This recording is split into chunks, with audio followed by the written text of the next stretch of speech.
Gabriella et Jacques, les jumeaux du prince Albert et de Charlène de Monaco, vont fêter leur 9e anniversaire le 10 décembre prochain. En cette fin d'année, ils auront la chance de découvrir un pays où peu d'enfants de leur âge, et peu de gens tout court, ont la chance d'aller. Ils font la fierté de leurs célèbres parents. À l'aube de leur 9e anniversaire qu'ils fêteront le dimanche 10 décembre prochain, Gabriella et Jacques sont déjà bien matures et surtout prêts à assumer les responsabilités que leur impose leur statut de membre de la famille princière de Monaco. Chacune de leurs sorties est scrutée à la loupe, mais malgré leur jeune âge, Gabriella et Jacques ne font pas de remous, contrairement à un certain prince Louis de l'autre côté de la Manche.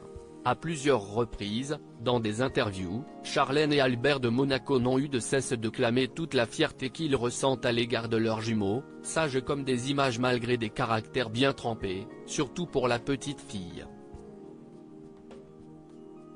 Le prince et la princesse ont à cœur de transmettre à leurs 2 enfants les valeurs qui leur sont chères, à commencer par la protection de l'environnement et des espèces en voie de disparition. Dans une interview accordée à Monaco Matin au mois de novembre, Albert et Charlène de Monaco annonçaient que ces apprentissages passaient aussi par les voyages et qu'un gros déplacement allait justement être effectué en famille d'ici la fin de l'année. « Nous irons en Antarctique », avait indiqué Albert. Un voyage organisé par le musée océanographique, et Robert Calagno, directeur général de l'Institut océanographique, note de la rédaction, qui, je crois, sera une formidable aventure pour nous tous, mais pour eux, en particulier.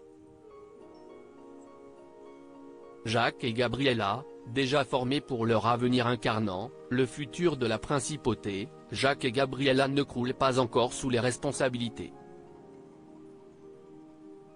Du moins pas totalement.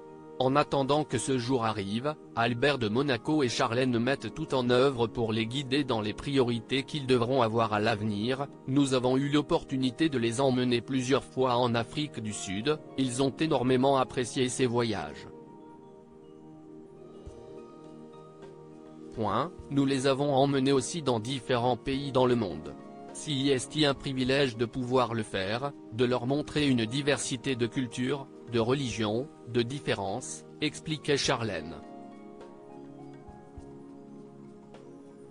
Ils sont ouverts à la façon dont l'environnement change et aux manières de le préserver.